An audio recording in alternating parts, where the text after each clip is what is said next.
No se trata ahora de realizar comparaciones aritméticas macabras. No obstante, los hechos demuestran de manera irrefutable que aproximadamente 100 millones de personas fueron asesinadas por los regímenes comunistas, mientras que el número de víctimas del nacionalsocialismo asciende a unos 25 millones. Esta polémica frase del historiador Stéphane Courtois, extraída del prólogo de El libro negro del comunismo, desató una gran controversia en Alemania.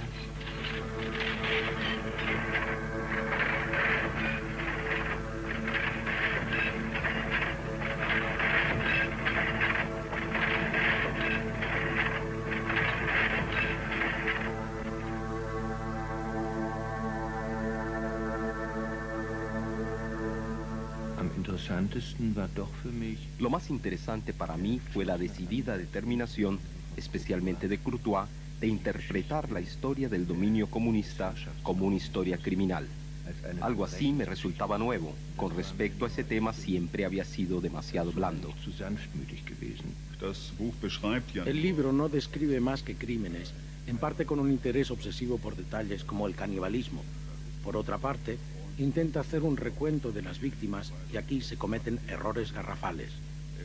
Enumerar y describir las crueldades y las víctimas no es errado, pero habría que suministrar también una explicación a los hechos. Por primera vez, el libro negro del comunismo intenta hacer un balance de los crímenes cometidos en todo el mundo por los regímenes comunistas. Es discutible que todas las víctimas que se cuentan en el libro negro puedan considerarse realmente víctimas del comunismo. Incluso para los autores de la obra, el número de víctimas anotado oscila entre los 80 y los 100 millones. La razón de ello es la muy diferente calidad de las fuentes consultadas y de los estudios realizados en cada uno de los países. El libro negro del comunismo se publica en París a fines de 1997. Los izquierdistas franceses no ven en él más que una provocación. Para ellos, comunismo es sinónimo de una utopía positiva en la tradición de la Revolución Francesa. Como si fuese lo más natural, una estación de metro de París lleva el nombre de Stalingrado, en memoria de la victoria de la Unión Soviética sobre el régimen nacionalsocialista.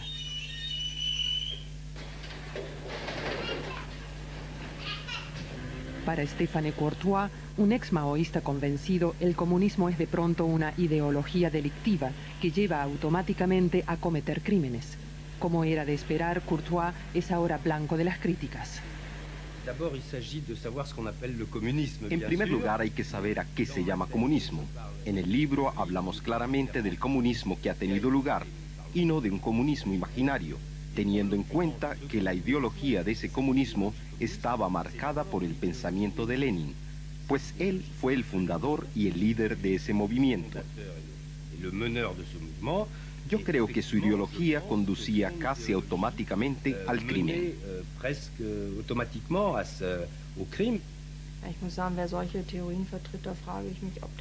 Me pregunto si quien sostiene esas teorías ha leído a Marx. Tampoco en la obra de Lenin hay teorías, ni siquiera insinuaciones de algo semejante, de que se excluyera y mucho menos se maltratara o eliminara de alguna forma a la gente que no compartiese la ideología.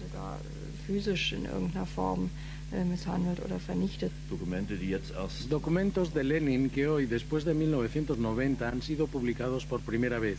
Marchar hacia Lituania y para intimidar, colgar en uno de cada 5 faroles un kulak.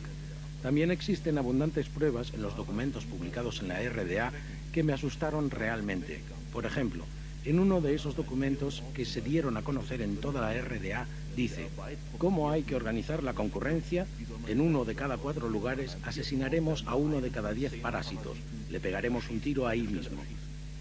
La arbitrariedad, si se hubiera declarado vamos a fusilar a todo el mundo, ya hubiera sido horrible. Pero decir que se va a matar a 1 de cada 10 indica una actitud verdaderamente terrorista en la que es evidente la ausencia de todo valor humano, algo que no solo existió en el marco del comunismo y del socialismo, sino que fue su punto de partida.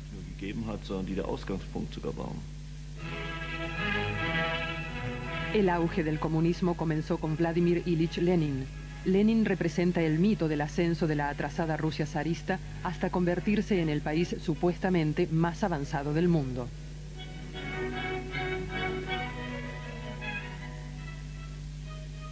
Tras la muerte de Lenin, queda claro con qué sacrificios habían pagado su revolución los ciudadanos de la Unión Soviética. La imagen de Lenin, sin embargo, se pule hasta hacer de él un intachable héroe revolucionario. El lado oscuro de su revolución se hace notorio con el ascenso al poder de Joseph Stalin. Los informes sobre los gulags soviéticos, en los que millones de trabajadores forzados padecieron y murieron, conmovieron al mundo ya en los años 40. Stalin se convierte en el sinónimo de la destrucción de la utopía comunista del hombre nuevo, aunque hoy se sabe que el terror ya había comenzado bajo Lenin. La intención de enumerar los millones de víctimas del comunismo en el mundo es importante. Sin embargo, referirse conjuntamente a las víctimas del comunismo y a aquellas del nacionalsocialismo, como hace Stéphane Courtois, es peligroso. En Alemania esto se interpretó inmediatamente como un intento de relativizar el exterminio de los judíos por parte de los nacionalsocialistas. El debate sobre el libro negro del comunismo se concentra aquí, como era de esperar, en el prólogo y el epílogo de Stéphane Courtois. La cuestión central de ese debate es cuestionar el sentido que tiene hacer una comparación entre el terrorismo nazi y el terrorismo comunista.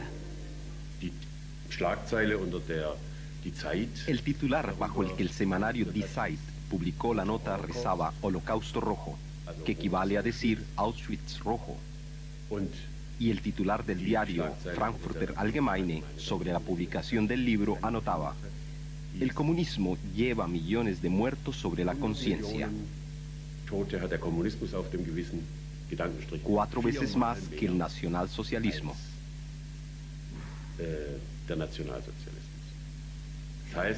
Esto equivaldría a afirmar que el comunismo fue 4 veces peor que el nacionalsocialismo. Mi crítica es muy simple. Hasta el momento, nunca me ha parecido en absoluto instructivo comparar ambos sistemas y sus métodos. Herrschaftssysteme und ihre Wirkungsweise miteinander zu vergleichen. El campo de concentración de Sachsenhausen es testimonio de 2 períodos. Durante el Tercer Reich padecieron aquí 200.000 personas, de las cuales decenas de miles fueron asesinadas. Seguidamente, de 1945 a 1950, Sachsenhausen se convirtió en un campo de concentración especial soviético. 1/5 de los 60.000 prisioneros murió de inanición.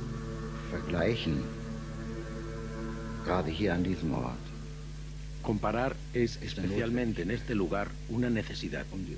Solo así puede darse una idea cabal de los diferentes fundamentos de uno y otro régimen. Comparar no significa equiparar. Encuentro que es algo primitivo que se presuponga que las cosas se equiparan cada vez que se emplea la palabra comparación. Son cosas que no pueden equipararse.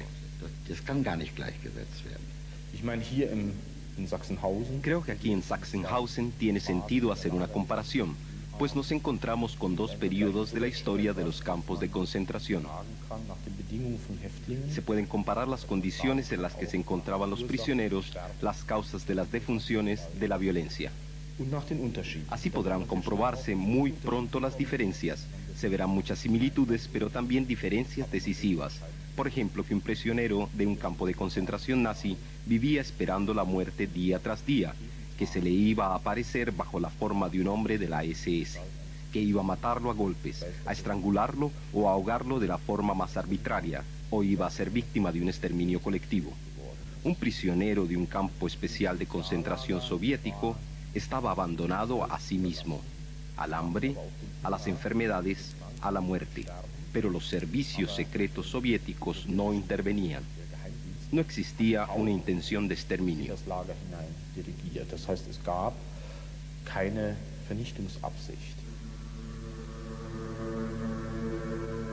Hoy, las víctimas de los campos especiales de concentración soviéticos se lamentan de que nadie tiene en cuenta sus padecimientos. El recuerdo del exterminio de 6 millones de judíos y otros durante el Tercer Reich está en primer lugar.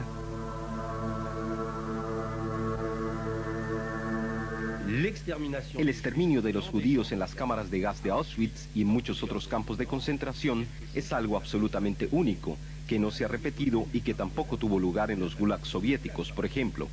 Pero hay que recordar que el exterminio de los judíos por parte de los nazis no se efectuó solo en las cámaras de gas. Estaban también los famosos comandos que durante la ocupación de la Unión Soviética eliminaron 500.000 de judíos exactamente con el mismo método con el que Stalin eliminaba a sus conciudadanos desde hacía 20 años, de un tiro en la nuca. Muchos otros murieron de inanición, igual que las personas a las que Stalin dejó morir de hambre, de enfermedades o de frío en Ucrania. El libro negro del comunismo describe ejecuciones, masacres y otros crímenes cometidos en nombre del comunismo. Sin embargo, la obra no pretende ni puede permitirse hacer una comparación sistemática con los crímenes del nacionalsocialismo.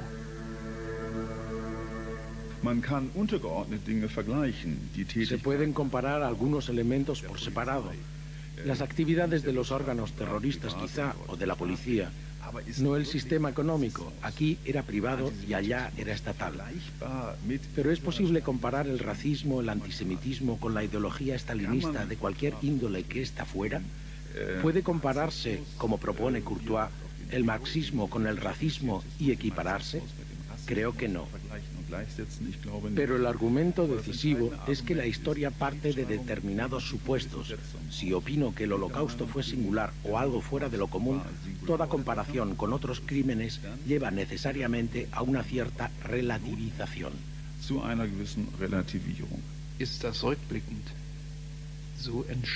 ¿Es de veras tan significativo que Auschwitz fuera algo único? Es peligroso ver las cosas así, pues de ese modo nos hacemos la ilusión de que algo semejante nunca podría volver a ocurrir. Eso ya pasó, lo vimos, reconocimos el horror, la brutalidad inhumana, pero ya pasó y fue único. Algo así no puede volver a ocurrir. Si pienso en Camboya, en las fotos tan conocidas de los cráneos y los huesos apilados, yo no estuve allí ni me ocupé demasiado del tema, tengo que decirlo, pero aún desde la distancia diría que para el pueblo de Camboya, lo que hizo Pol Pot no debe haber sido demasiado diferente a lo que hizo Hitler, si pienso en Auschwitz o en Buchenwald.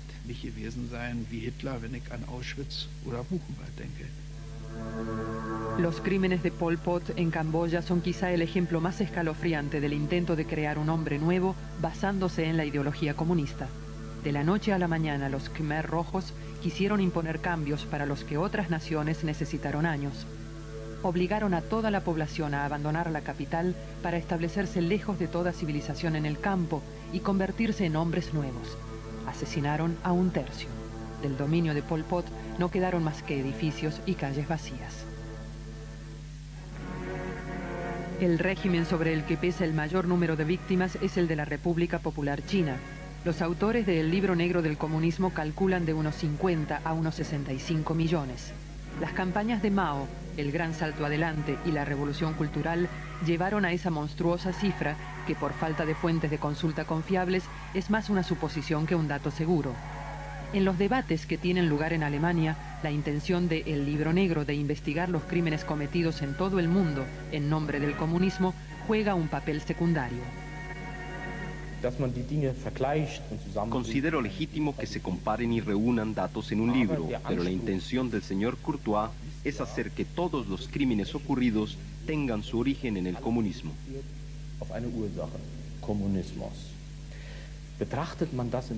Si se observan los casos de los diferentes países, con cada párrafo crecen las dudas. Por ejemplo, si Pol Pot, con los horrendos crímenes que cometió, fue movido por una ideología comunista o mucho más por motivos nacionalistas, de lucha nacional.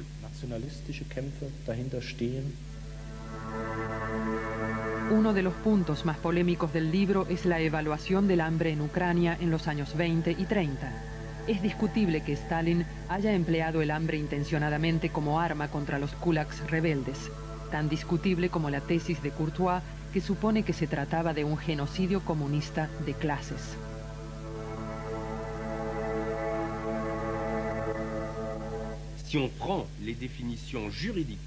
Si nos atenemos a las definiciones jurídicas de la ONU y otras conferencias, ese tipo de masacres responden claramente a la definición de genocidio.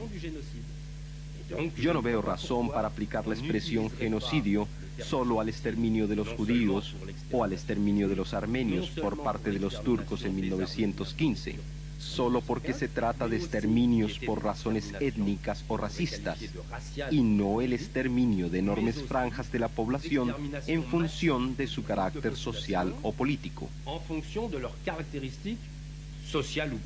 No sé qué es lo que impide aplicar esa definición.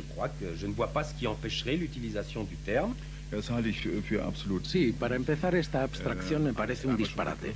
Genocidio significa exterminio de un pueblo, y exterminar una clase social no es exterminar un pueblo.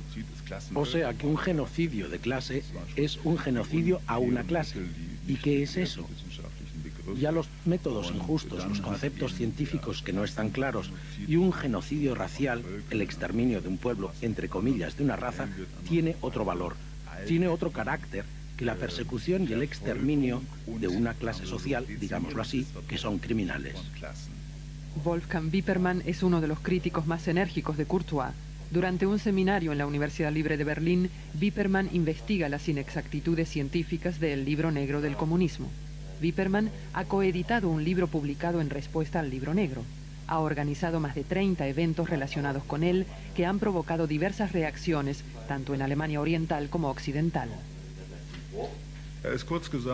En definitiva, el debate en Alemania Occidental se ha concentrado en el tema del Holocausto, de la relativización del Holocausto y de la acusación de Courtois de que los judíos instrumentalizan el Holocausto. En Alemania Oriental, ese tema no interesa casi, ahí se habla solo de comunismo. ¿Desde cuándo fue criminal? ¿Fue siempre criminal? ¿Llevan todas las ideas del marxismo inevitablemente a Moscú o a los gulags?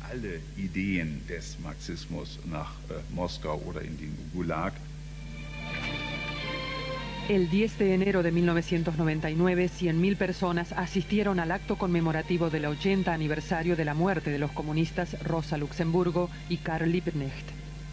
Todos los años, representantes de agrupaciones socialistas y comunistas y partidarios del Partido Socialista Democrático, que surgió de las cenizas del partido en el poder en la ex RDA y que tiene hoy gran eco, se encuentran aquí.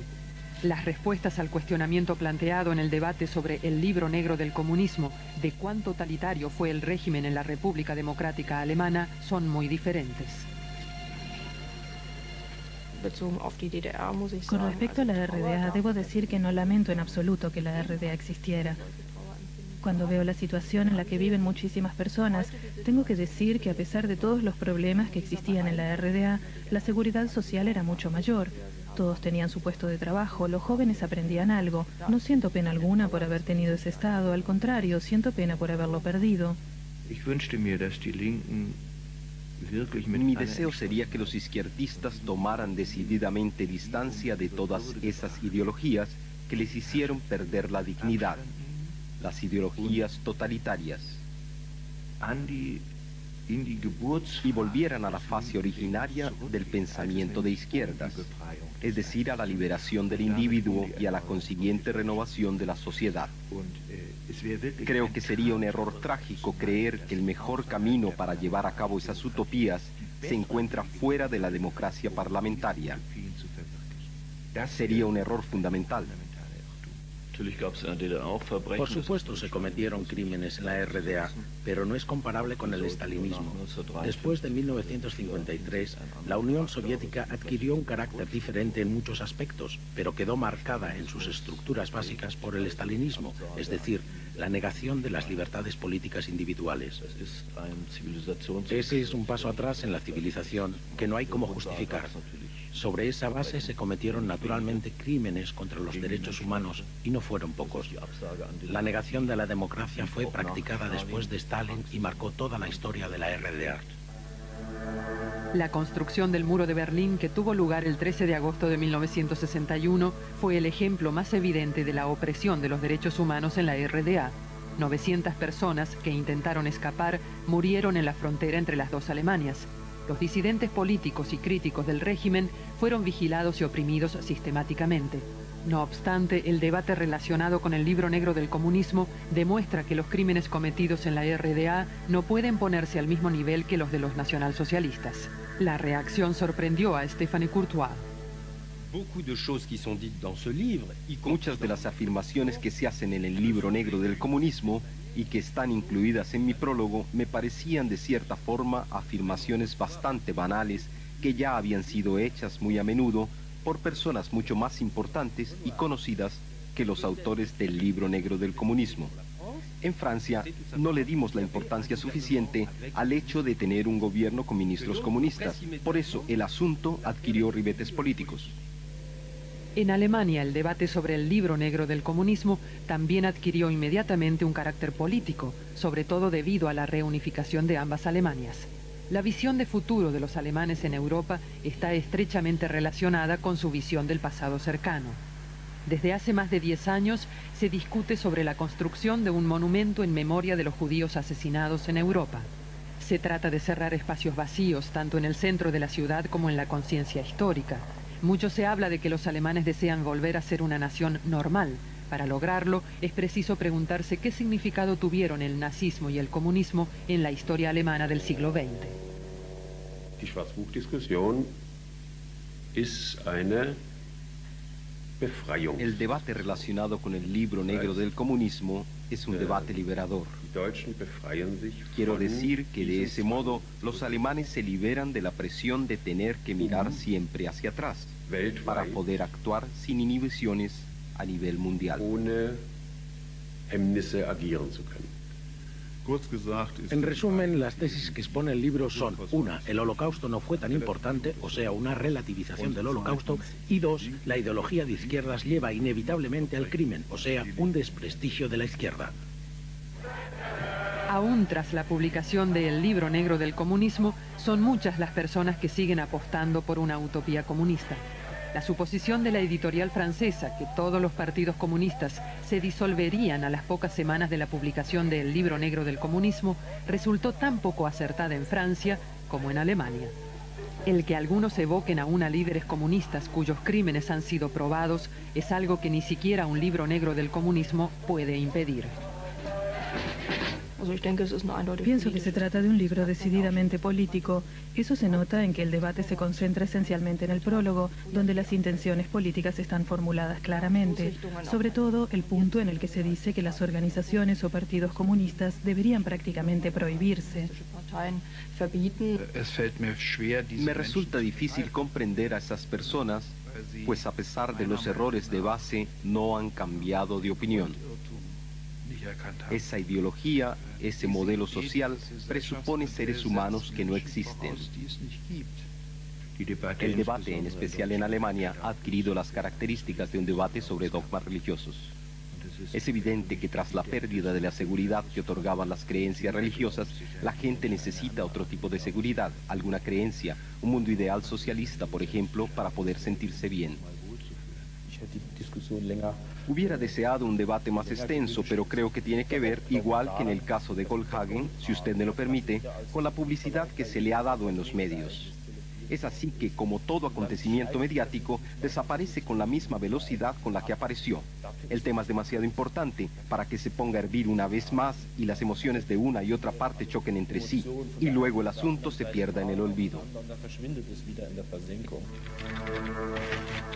Un debate sobre el libro negro del comunismo no puede discurrir en Alemania sin una fuerte carga emocional de las partes. Sin embargo, no todos quieren reconocer que tras todo eso hay algo más que un simple recuento de los crímenes de las dos ideologías totalitarias de nuestro siglo. Analizar concienzudamente las diferencias y los paralelos entre ambas dictaduras permitirá aprender algo para el futuro de una Alemania democrática y abierta al mundo desde el centro de Europa.